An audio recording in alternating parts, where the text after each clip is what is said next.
a jami'ar da ke kira sallallahu alaikum ya ce malam hadisin shafa a fuska in an yi addu'a ibn hajar ya inganta shi yake wahidi amma wannan malaman suna ba su aiki da wani hadisi wannan ne za su alhamdulillah rabbil alamin wassalatu wassalamu ala rasulillah. To kafin in ba da amsa game da bacin shafa akan fiska bayan an kare addu'a zan dan yi gyara ga magana shi dan uwa jazakallahu khaira wa baraka fi Allah saka maka da alkhairi. Lalle ibnu hajarin lil asqalani rahimahullah ya ambaci hadisin cikin bulugul maram sai dai bai ce ya inganta ba, ya ce hasan ne, wato hadisin zai kai darajar hadisi hasan idan aka hada hanyoyinsa da shawahid nasa, amma bai ce sahihi ba. Wannan shine kuskuren da kai. In ka kuma bulugul maram zaka duba to zaka ga cewa hasan yace bai ce sahihi ba. To batu akan shafa ga fuska bayan an kare addu'a, abu da farko da ya kamata mu sani shine babu wani abu da ya inganta daga manzon Allah sallallahu alaihi wa alihi wa sallam cewa idan yayi addu'a yakan shafa hannuwansa ga fuskarsa. Babu wani abin da ya inganta kula da wannan fa. To amma sai dai akwai hadisai da suka zo da suka nuna cewa manzon Allah yakan yi shafa ga fuskarsa in yayi addu'a. Wasu ma daga cikinsu suka zo da bayanin umarni ma manzo Allah in ka kare addu'a ka shafi fuskarka.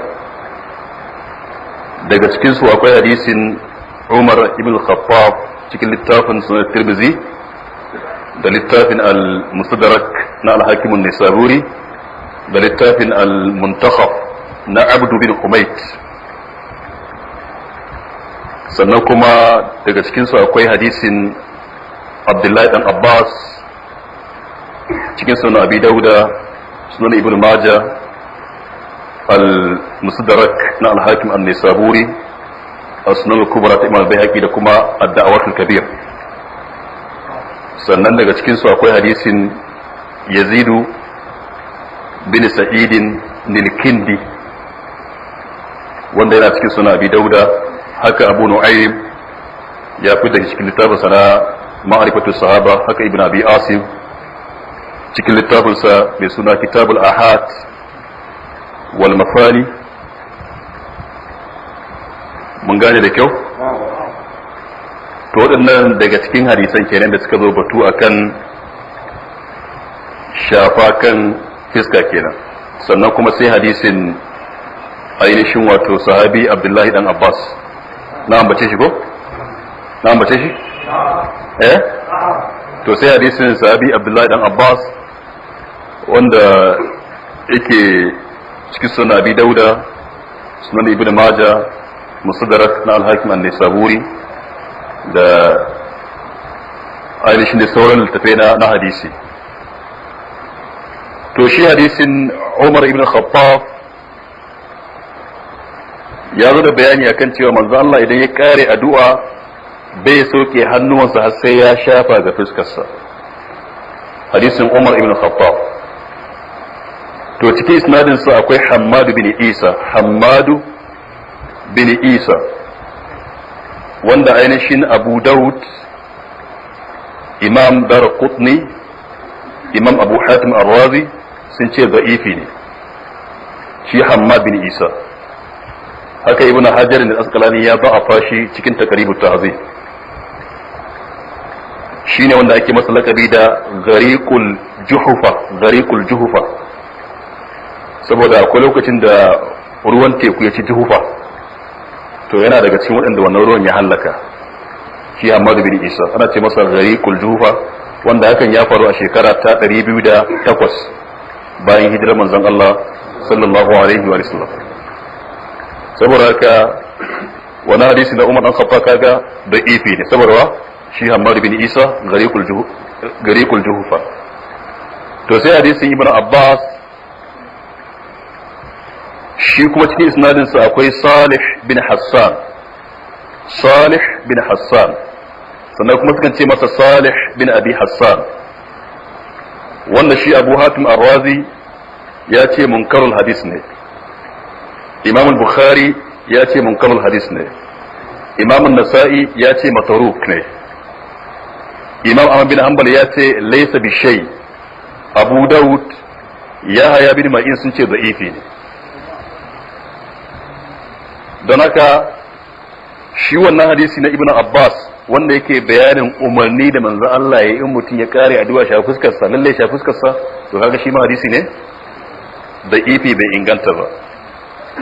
Abu Hatim Ar-Razi ma kamar yadda ɗansa ya ambata a cikin littafinsa Kitabul Ilal, yayin da ya tambayi babansa kan wannan hadisin sai ce babana ya ce hadisi ne wanda yake munkar, wato hadisi ne munkari.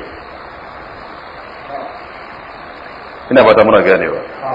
Shi hadisin ainihin Abdullahi dan Abbas. To sai hadisin Yazid bin Sa'id Nilkindi ko Nilkandi, to shi kuma cikin isnadin sa akwai Abdullahi bin Lahi'a, wanda kuma kaga shi ya samu matsala a ƙarshen lamari yayin da takardun su suka kone, to sai ya zanto kuma mukhtali bai ba da ainihin ruwayar hadisi daidai, saboda haka ba a karɓar ruwayarsa sai ruwayar manyan almajiransa al-abadila Abdullahi bin Wahab, Abdullahi bin Mubarak, Abdullahi bin Yazid al-Muqri. Ahmad bin Hanbal ya kara Utayba bin Sa'id. To waɗannan hadisin su ta hanyar Ibn Lahiya akan karɓa, saboda su sun yi karatu a wajensa, sun karɓa hadisan da ya rawaito gabanin konewar littattafansa. Ina ba da muna ganewa. Amma bayan da littattafansa ga kone sai zanto ya samu ikhtilafi. To cikin isnadin hadisin Yazid bin Sa'id akwai shi Abdullahi bin Lahiya, sannan kuma akwai ittirabi cikin isnadi din, a ambaci Khallad bin Sa'id kuma a ambaci As-Sa'id, haka dai. Don haka hadisi ne wanda yake da'ifi bai inganta ba. To saboda haka in ka duba hadisan gaba ɗaya za ka ga me hadisai ne ainihin da'ifai, babu wanda ya inganta a cikin su. Mun gane ba? Hadisin Umar ibn Khattab, ruwayat Tirmidhi da Hakim da Abd bin Humayt, hadisin shi Ibn Abbas, ruwayar Abu Dawud, Ibn Majah, Al-Hakim, An-Nisaburi da kuma Muhammad bin Nasar cikin Qiyamul Layl, da kuma shi hadisin Yazid bin Sa'id, ruwayar Abu Dawud da Abu Nu'aym, da kuma ainihin Ibn Abi Asim fi Kitab al-Ahad wal Masani, da Abu Dawud da kuma Bayhaqi cikin Asnad al-Kubra da Ad-Da'awat al-Kabir. To kaga gaba ɗayan su babu wanda inganta ciki. To wannan shi ya sabbaba sai malamai suka tattauna akan mas'ala, to ya matsayin shafa ga fuska din bayan kare addu'a, tunda hadisan gaba ɗaya babu wanda ya inganta. To sai ainihin Ishaqa bin Rahawai, kamar yadda Muhammad bin Nasar ya ambata cikin littafin na Qiyamul Layl, shi sai yake ganin babu laifi za a iya aiki da su waɗannan hadisan. Shi yana ganin babu laifin kai addu'a ka iya shafar fuskarka, ka iya shafa hannunka ga fuskarka. Shi Ishaqa ibn Rahawai, saboda waɗannan hadisai ne. To amma Imam Ahmad bin Hanbal, Abdullah bin Mubarak, Sufyan al-Thawri, su sun tafi akan cewa lalle bai dacewa. Imam Mari ya yi inkarin haka, shi ya ce abu ne wanda yake ba a san shi ba daga manzon Allah, saboda haka ba za a yi ba. Haka Izzuddin bin Abdussalam shi kuma yake cewa la yaf'aluhu ila juhal, ba ma wanda zai addu'a ya shafa fuskarsa sai jahili wawaye. Haka kuma Imam al-Baihaqi shi ma a risala da ya tura zuwa ga Imam al-Juwayni, a cikin abin da sa ta kunsa, ta kunshi inkarin shafa ga fuska bayan kare addu'a. Imam al-Baihaqi shi ma ya tafi akan cewa ba za a yi ba, kamar yadda in ka samu littafin Majmu'atu Rasail al-Muniriyya juz'i na 2 za ga waɗannan bayanai gaba daya. Saboda haka dai a dunkule shafa ga fuska bayan kare addu'a bai tabbata daga manzon Allah sallallahu alaihi wa alihi wasallam. Sai dai akwai wani al'amari guda daya, wannan al'amari guda ɗin shine an samu asar daga Abdullah bin Umar da kuma Abdullah ibn Zubair cikin littafin al-Adab al-Mufrad na al-Imam al-Bukhari. Bukhari ya kawo shi a babi da yake cewa babu raf'il aidi fi du'a, babu raf'il aidi fi du'a ko kuma babu raf'il yadaini fi du'a, shine lambar asar na ainihin 609 asar na 609 kun duba al-Adab al-Mufrad yanzu ma an ka bude za ka gani 609 babu rafa'il aidi ko rafa'il yadaini fi du'a. Cewa Abdullah bin Umar da Abdullah ibn Zubair idan suka yi addu'a to sukan shafa fuskokin su gabanin su sauke hannuwan nasu.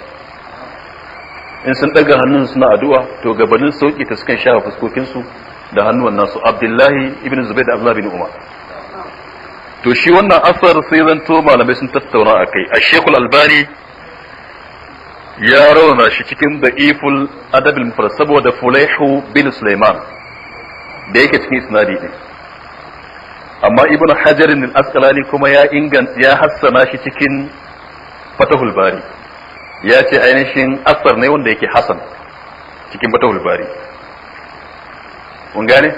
To shi Fulayh bin Sulaiman akwai maganganu a kansa. Ina tsammanin an min wannan tambayar a dogon masallaci ko? Masallacin dogon bene. An min wannan tambayar in dai ba na manta ba. An yi ko? To ina gani ka nemi kasa din mun yi bayani mai tsayi kan shi Fulayh bin Sulaiman. Saboda haka a dunkule yan uwa ba na ganin mutum in ya shafa fuskarsa bayan ya kare addu'a yayi bid'a. Wannan shine abin da manya-manyan malamai suka fara irin su Muhammad bin Salih al-Utsaimin cikin littafin sa Fiqhul Ibadat in ka samu za ka gani. Irin su Abu Ishaq al-Huwaini daya daga cikin manyan malaman mu a Misra, akwai fatoyinsa da yake tarawa, ban sani ba ko an buga littafin yanzu. Akwai fatoyinsa da yake rubutawa yake tattarawa mai suna Iqamatu Dalail ala Umumil Masail. Ban sani ba ko sun buga littafin yanzu. To shi ma ya ce lalle bai ganin a bid'antar da mutum dan ya sha fuskarsa yayin addu'a, sai dai bari din shi yafi. Wannan kuma shine abin da mafiya yawan malaman sunna suka tafi akai, kuma shine abin da yake daidai. Saboda shi wannan asar din na Abdullah bin Umar da Abdullah bin Zubair lalle in ka bi diddigi to za ga asar ne wanda yake ya tabbata da isnadi hasani. Ina fata muna gane yau. Saboda akwai hadisai da yawa da Sheikh Al-Albani ya inganta su cikin ahkamul jana'i da wasu littafansa, wanda a cikin isnadin su akwai Fulayh bin Sulaiman, musamman hadisin Anas bin Malik wanda yayin da aka zo binne wata mace da tare sai manzo Allah yayi tambaya cewa cikin kuwaye a daren jiya bai kwanta da matarsa ba, sai Abu Talha yace ni ne, sai manzo Allah ya ce kai zaka sata. To kaga wannan hadisin Albani aka cikin ahkamul jana'i kuma ya inganta shi. To cikin isnadin sa akwai Fulayh bin Sulaiman, Fulayh bin Sulaiman. To haka da yawa zaka yi da samu. To saboda haka shi yasa Sheikhuna Abu Isa Kulhu ne yake cewa to dai hadisin da baina zaka wa haza, wato baina tahsin wa da'if. To amma dai in ka duba sai ga isnaduhu muhtamil li tahsin, musamman ma kuma a ce babban malami irin Ibn Hajar ya hassana hadisi din. Ina fata muna ganewa. Saboda gaskiyar zance yan uwa shi wannan asari ko hadisi a ra'ayin wasu malamai gaskiya ya tabbata zuwa ga Ibn Umar, zuwa ga shi Abdullah bin Zubair da isnadi hasan. Wannan shine magana ta gaskiya. Kun gan shi ko? Wannan shine wallahu ta'ala a'lam.